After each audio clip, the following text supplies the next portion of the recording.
everybody? My guest today is Chafie Fields, the super agent at Wasserman, and my agent. Great guy, somebody I can lean on, somebody I can trust, somebody who I can come to if I need advice for football and as well as off the field. Welcome to the Quiet Time Podcast, my dude. I'm going to be quiet as I can. What's going on today, man? How are you? Good day, man. It's a good day. It's actually my anniversary. Congratulations, sir. Happy anniversary, I would say. Yeah. How long? So it's a good day. Today's a good day. Today we have been together for 17 years and married for 7 of those 17. Man, that's incredible. That is incredible. So happy anniversary to you and the wifey.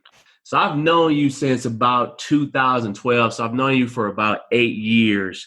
So obviously you've been an agent for that long. How long were you how long have you been in the agency business? How long have you been representing NFL players and NFL talent? This will be my 19th draft class coming up. Wow. So been at it for a long time, man. Long time. So you've seen a lot, you've done a lot, and you also played for how many years? Got 4 years in on that side, and between the two, obviously, that'll be 23 years in this space. And obviously during that time, I've seen everything that there is to see in sports and some. Definitely. So we could just hop right into that. You know, since you've been around the professional sports game so long, representing players, but also playing, you know, what is success to you? What does success look like to you from yourself and then also from the players that you've represented and the players that you've been around? Success, in my opinion, is relative, right? Some people will tag money with success. Some people will tag fame with success. Others will tag things, physical things, houses, cars, jewelry, with success. For me, personally, success is relevant to the human being, and it's in the eye of that individual beholder. But for me personally, success is how much of an impact you can have on another individual, a community, a culture, etc. To me, success is committing yourself to helping people be better and do better. That's success. Success to me has nothing to do with any dollar amount, nor does it have any monetary value at all. But when you help another person be better at whatever it is that they're doing, when you help another person achieve whatever it is that they're setting out to achieve, or even more, when you give another individual hope and belief that they can do whatever it is that they ultimately want to do, that there is success, my friend. And I love that definition of success and the way you went about explaining that, because I think it's very important for people to understand is that your definition of success personally is more important than the outside world. Sometimes we get caught up in the outside world comparing ourselves to other people. And I've said on this show a couple of times that comparison is the thief of joy. And if you're always comparing your success to someone else's success, then you'll never be satisfied. You'll never be fulfilled because you're always comparing yourself. You know, you want to expound on that? That's an absolute fact. And I think that I'll go into this even a little deeper, you know what I mean, to maybe put it in an analogy that everybody can understand. You play wide receiver, right? Mm-hmm. And there can be an argument made by probably 10 guys that can say that they feel like they're the best that ever did it. And when you ask an individual, hey, you know, who's the best receiver ever? If you ask 10 people, you can get 10 answers that are different completely, right? Because at the end of the day, the reality of it is each individual situation is different. Being a good receiver depends on so many other things, right? So if you ask one of those receivers, hey, who's the best? 9 times out of 10, each and every one of them are going to say somebody else. And if you ask those same 10 guys, hey, in your career, what could you have done different? And did you leave anything on the field? 10 out of 10 of them will say, yes, I could have did this better. I could have did that better. I could have did this better. I could have did that better. And I say that to say this. At the end of the day, we spend way too much time comparing ourselves to everybody else.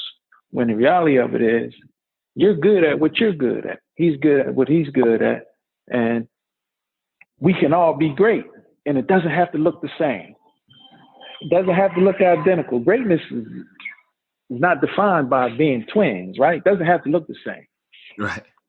Terrell Owens and Jerry Rice are both great. They don't look the same. They don't play the same game. Marvin Harrison is great. Don't look the same. Don't play the same game. Randy Moss is exceptional. Does not look the same. Does not play the same game. All great. All successful. Right? Mm-hmm. So what does it look like? The mistake that we make sometimes is trying to be something that we're not. Every one of us as an individual can be the best him or her in the world. Because nobody else can be better at being you than you. Right. And so why do we spend so much time trying to mirror what we see other people doing? Why do we spend so much time, right, on social media looking at relationships, right? You think anybody's going to post their relationships, the bad part of it, online? Nope.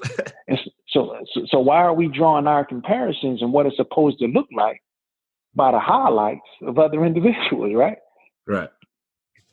So we got to spend a lot more time looking within than we are looking outside of ourselves. You know, I like the way you are, explaining that, just because times that I've gotten just in my life where, things weren't necessarily going right, or there were some mishaps or bumps in the road. It's when I was comparing myself to other people or trying to be better than this guy at what they were already good at, instead of just honing in on what already makes me great. Like you said, we're all great and unique individuals. And I think when people have to reflect on who they are and what they do well. Yeah. Absolutely. And when you try to ultimately perfect being the best you that you can be at whatever it is that you do, the rest will take care of itself. Who did you see when you were playing in the league? What mentors did you have, or who are somebody that you looked up to, when you got into the league, and just the way they went about their business and how successful they were on and off the field? Man, I had the honor and the pleasure, literally, of playing with some of the best guys to ever play the position, right? And being around some of the greatest. So here's a story that a lot of people don't know. Marvin Harrison, who's also a Philadelphia guy who happens to be a Hall of Fame wide receiver, played a big part in me even being recruited, right? Hmm. So back in the day, this is a long time ago, late 80s, early 90s, Marvin was a camp counselor at a football camp. It was called the Rob Moore Books and Ball Camp. Shout out Rob Moore, who is also an amazing receiver himself. But both Rob and Marvin played at Syracuse. And at that time, Rob was playing for the Arizona Cardinals. And he had a camp where he invited, I think, 100 kids from the East Coast who were projected recruitable talents.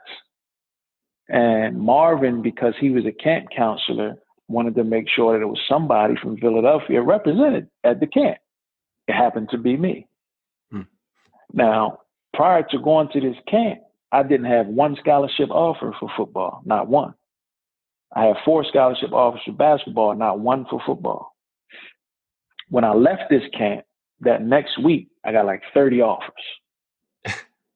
right? And so Marv played an integral part in me even being recognized, because at that time, Philadelphia was known predominantly as a basketball town.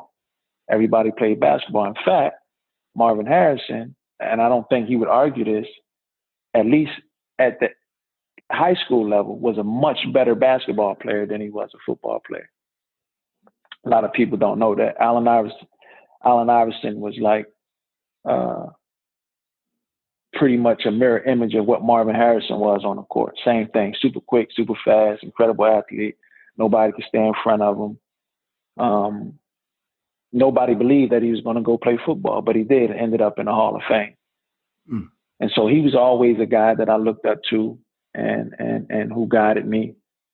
Aaron McKee, who's another guy from my neighborhood who played basketball professionally for 15 years.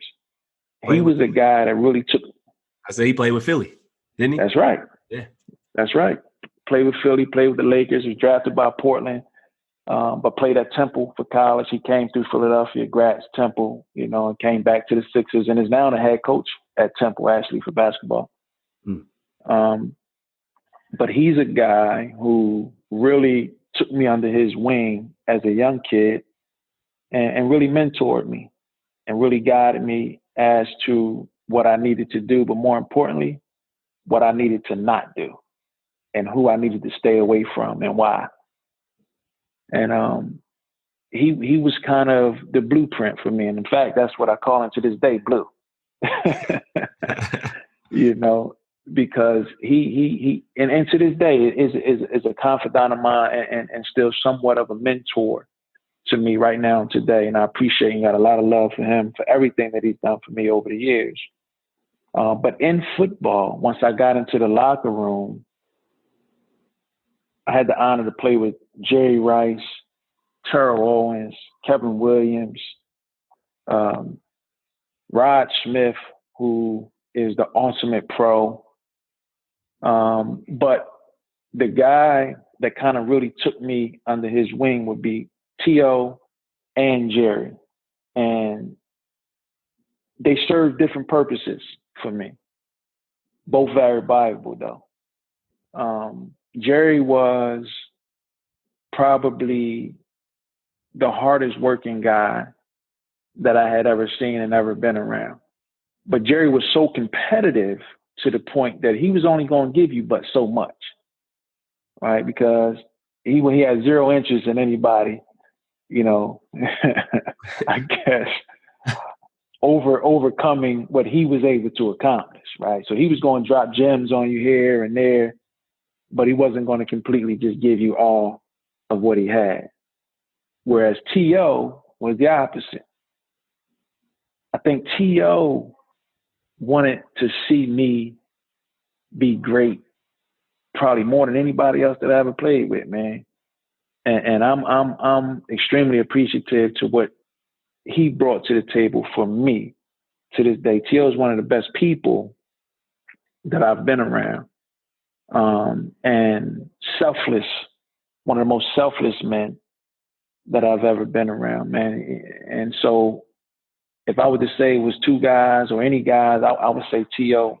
played the biggest impact and had the most influence in the locker room for me. What was it like just to see them on a day-to-day basis, just go out there, route people up?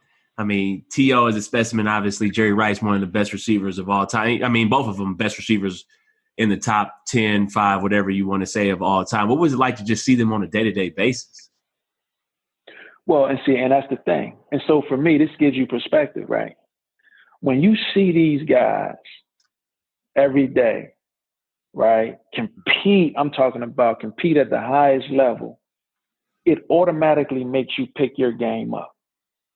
But at the same time, knowing that it's just going to be certain things that T.O. does that you just can't do. Like don't try to be T.O. You know what I'm saying? Like, he's different. Like, he's a mutant. He's an X-Men. He's different. You can't do what he does. But you can kind of still take parts of his game and add it to your game. Jerry, the same way. Jerry was more of a perfectionist. His physical abilities wasn't exemplary, right? He wasn't exceptionally fast. He wasn't exceptionally strong. He wasn't a big guy.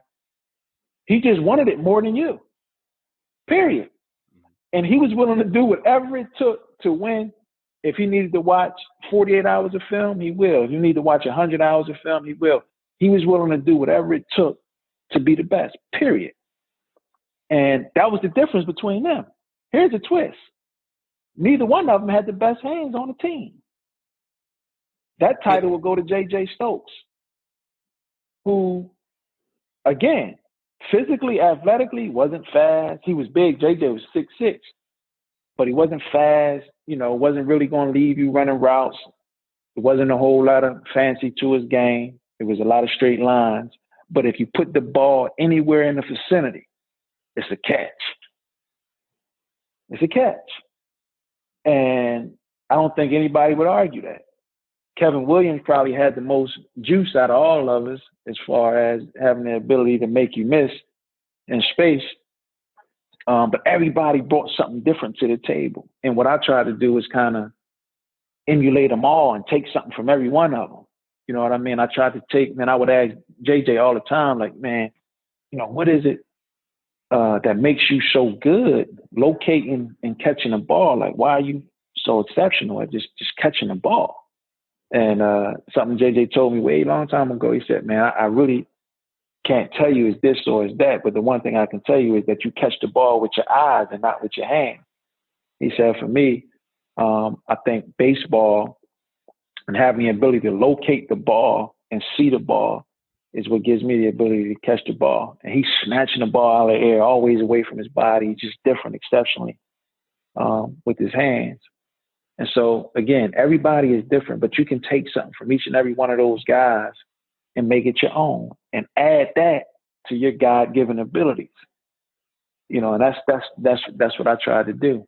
Yeah, I know you were soaking up all that knowledge and asking questions. It when I heard you talk about that and just how they're all different, it just brought me back to when I was playing with the Broncos my rookie year, and you got, Demarius, who was starting to be known as one of the top receivers in the league.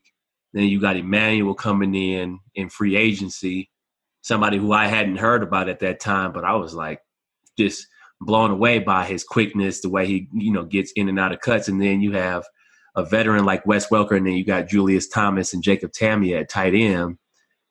Mm-hmm. Just like you're just trying to take pieces of everybody's game, because you can't really just say, hey, I want to be like DT, because DT's 6'4", 6'3", right, 230, right. And he's moving and his hands are enormous. And then you got Emmanuel, who is 170, speed, so quick.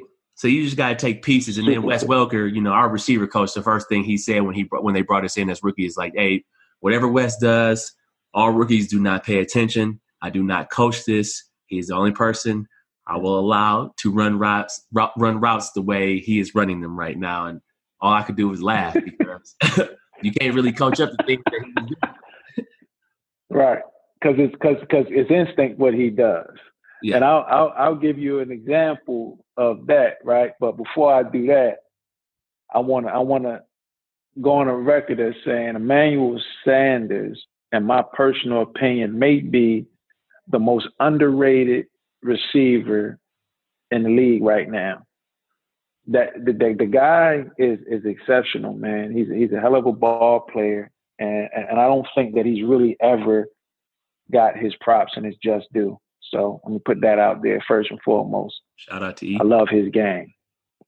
But I'm gonna give you a story. One time in training camp, right, in San Francisco, I was behind Jerry, right? And so actually, here's another nugget. A lot of people might not realize this, but T.O. wasn't a starter on that team. Jerry Rice and J.J. Stokes were the starters. All right, and T.O. was behind J.J., And so imagine that. That's crazy. It's a Hall of Famer coming off the sideline. But matter of fact, I'm going to give you two stories in one.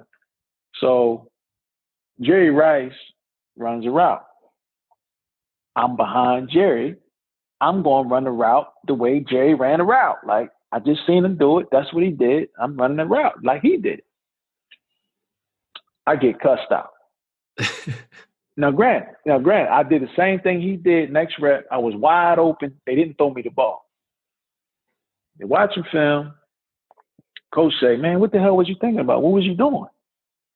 I said, well, I was running a route. I just seen Jerry run the same exact play. He did this. They threw it to him. He caught the ball. It was a touchdown. I did the same thing I seen him doing at work. He was like, you ain't Jerry Rice. You can't do what Jerry did.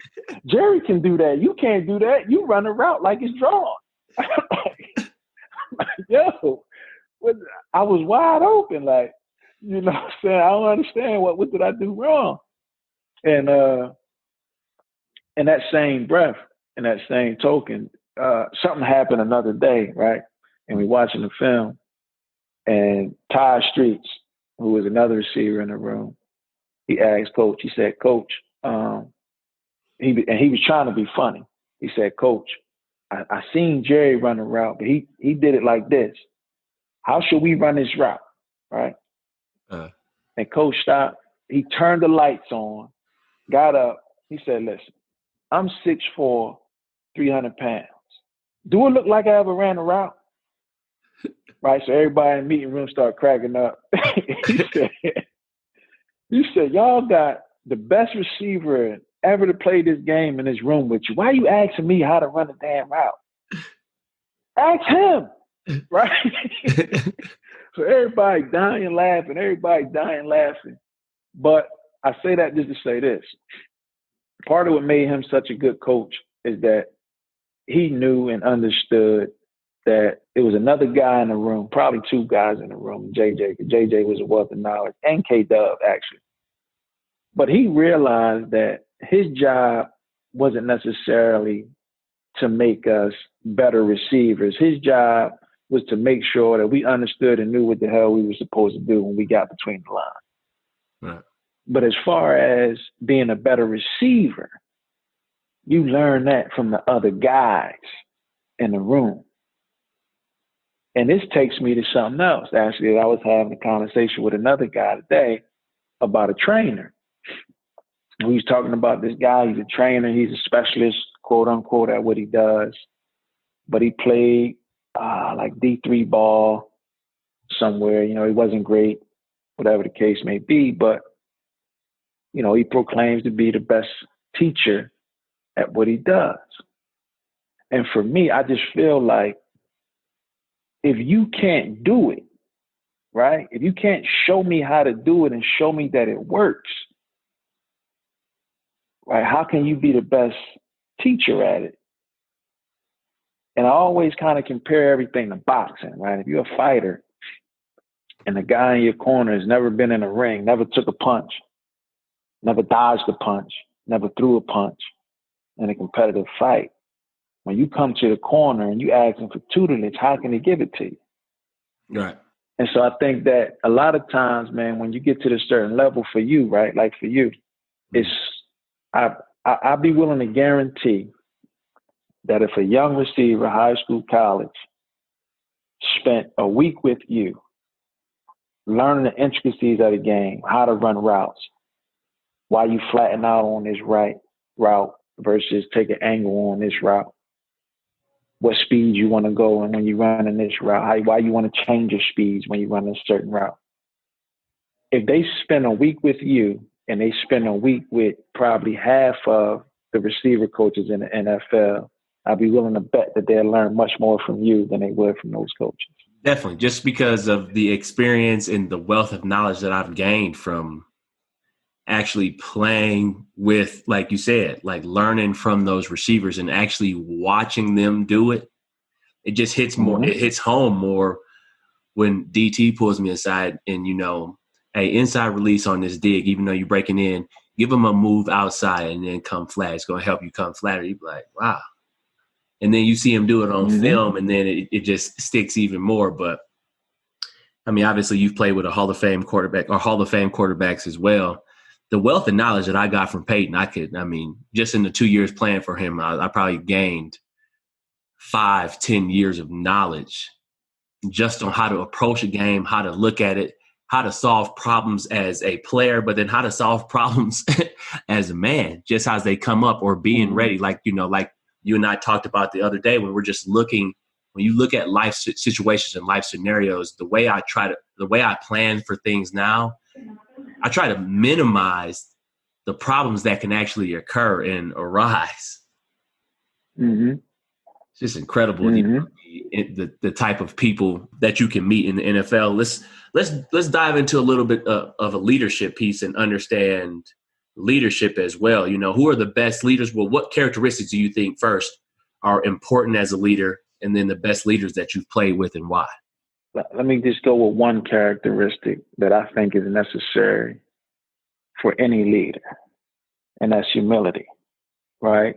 A leader is a guy that's willing to do whatever needs to be done to lead, and he's willing to do it with the group that's following him, right?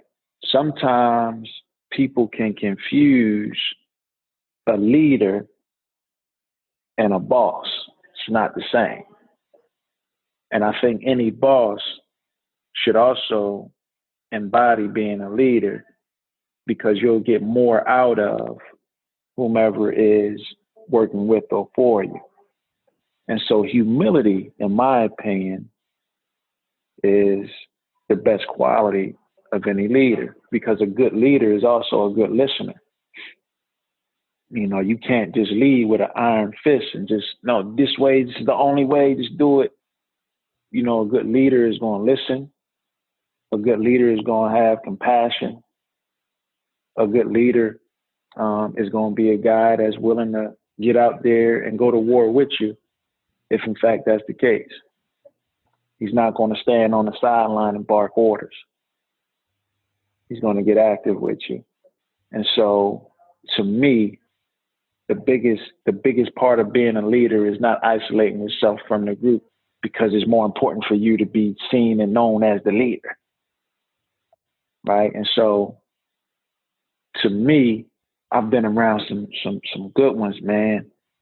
But one of the best, man, is my guy there in Denver, Rod Smith, man. Hot Rod was the epitome of what a leader is, right? So Rod was a guy that took the path that was less traveled and much harder to take.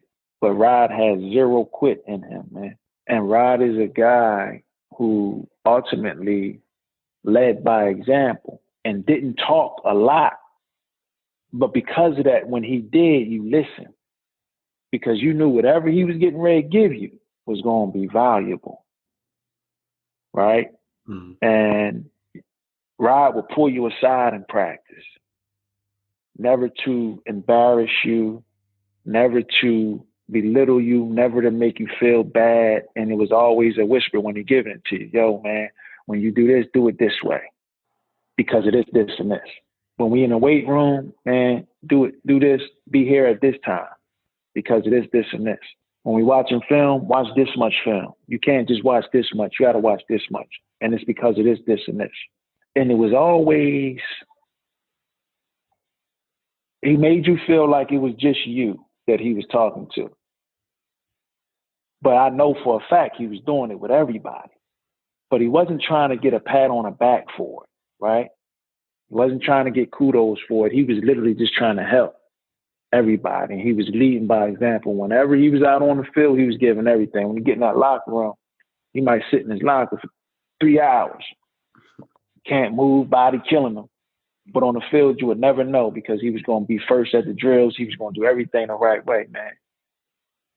But he also led by being a man that he was, the person that he was, the character that he portrayed. Rod was the kind of guy, that you would want your sons to be around, that you would want your daughter to marry. Like he was that guy to me. And so when you talk about leaders and leadership, I think Rod Smith was a great leader. Terrell Davis was a great leader. Man, I've been around some good ones, man. And it's hard. You know who else for me was a good leader? A guy named Bobby Ingram, man. Bobby Ingram, who played receiver. He's actually the tight ends coach right now for the Ravens. Bobby was a great leader. The same way, him and Rob, very similar characters, man. Just great guys, very humble, never want to separate themselves from the group, and just always want to give everything they got to be helpful to everybody else. And that's, to me, what a leader represents. And let me say this too. That same coach that I was speaking about, his name is George Stewart. And he's actually on the Chargers staff right now, the assistant head coach. George was a great leader. And again, because sometimes you got some coaches that want to ultimately show you that they're the boss. I'm the coach. You listen to what I say. That's not who he was.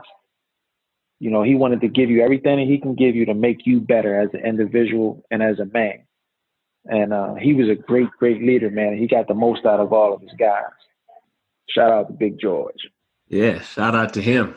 I love, coaches who, try to show you the way, but they don't try, hey, you got to do it my way. It's always a balance. And the best relationships, not only, coaches and players, but, the best relationships in terms of working and with your significant other is always about balance. It's not about one controlling the situation or telling the other person what to do. It's all about balance, and it's a give and take. That's right. The last part of the Quiet Time podcast, just with everything going on, being Black in America, and you are a Black man, a successful Black man. And, when we were talking on the phone the other day, and when I was talking to my brother, it's almost like if you can't really have any missteps being Black in America and trying to be successful. And you said it's impossible to be successful and have missteps, or like you have to understand where you want to go, and you have to keep your nose clean, and you have to do things the right way, and you have to do them the right way all the time. Talk about, with everything going on and being Black in America and just being successful and what's that's like, and for the young Black men out there and women, what they should be focusing on, especially right now.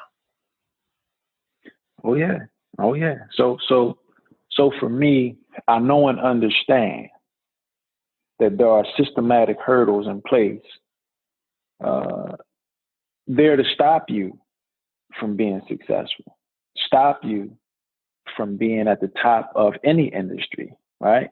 Irrelevant of what it is that you do, there are systematic hurdles that are in place to stop you from getting to the pinnacle of whatever it is that you do. And for me, I was always raised by men that always taught me that complaining was never an option, nor what is it a solution to anything. And so complaining about those systematic hurdles would never help me accomplish what I'm trying to set out to accomplish or get done what it is that I'm setting out to do. And so therefore, understanding that I'm going to have to be 10 times better than my Caucasian counterpart in order to get the same opportunity, even from my community, which is sad, but it's the reality that we live in. So a buddy of mine said to me one time, he said, man, it's sad, but if we sold T-shirts, right, we can sell the same T-shirt that our counterpart is selling across the street. He's selling his for $3 and I'm selling mine for $1. But my companion from my community is going to come to me and say, man, I need you to give me that shirt for 50 cents. And if you don't give it to him for 50 cents, he would rather go across the street and pay $3 for the same shirt that he could have got from you for $1 because you didn't give him a break. Right? And it's something that needs to be addressed. And when we start talking about the social climate and the social temperature that we live in right now, man, a lot of times the one thing that I firmly believe is that we need to take responsibility and look in the mirror for some of it, right? Because we have to be more accountable for the role that we've played and for the roles that we haven't played. You know what I mean? By making an assorted effort to make sure that we help and assist each other get over these systematic hurdles, right? By supporting each other. It's very important, because the reality of it is this. Racism isn't necessarily about the color of your skin as much as it is about money and power, right? And so to ask a group of people that have been empowered by their ancestors for hundreds of years to give away that power and put you on equal ground next to them so that you can compete with them and have what they have is a big act. And so the only way that we can ultimately get to an equal playing field is by being better and doing better, and only with the support of our brothers and sisters will that happen. And so for us along the way, because of those systemic hurdles, if you make a mistake or if I make a mistake, if I get in trouble, it's impossible for us to bounce back because it will always be used against us by our counterparts, And so I have several, say, individuals in the agent space that have actually sued players and been sued by their players, but still are able to operate in this space like it never happened. If I got sued by one of my players, I would be out of business. Done. Period. And I know and understand it. So it's not even an option for me to straddle the fence. I can't even get close to the line where those guys can habitually cross the line and get another chance. And you know who's giving them another chance? We are. We are. But if one of us did the same thing, we would never get another chance. And as crazy and as sad as it may be, it's the reality of the situation. And so we have to adjust and adapt and not put ourselves in situations where we can be affected by the mistakes and or missteps that our counterparts can get away with. And it's the reality of things. And so there's no reason to cry about it. There's no reason to be sad about it. Let's just overachieve and continue to overachieve. Let's continue to support each other, man, and want for our brothers what we want for ourselves, because that's the only way that we'll ever get to the pinnacle of the world, so to speak. My man, appreciate you dropping that knowledge on everybody and to everyone, man. Thank you so much for being on the Quiet Time podcast. My man, Chafie Fields, the super agent and my agent. Appreciate you being on. Man, listen, you get me on anytime, any topic, from boxing to politics, champ. I'm here for you, man. Let's go. Appreciate you, my man. All right, boss.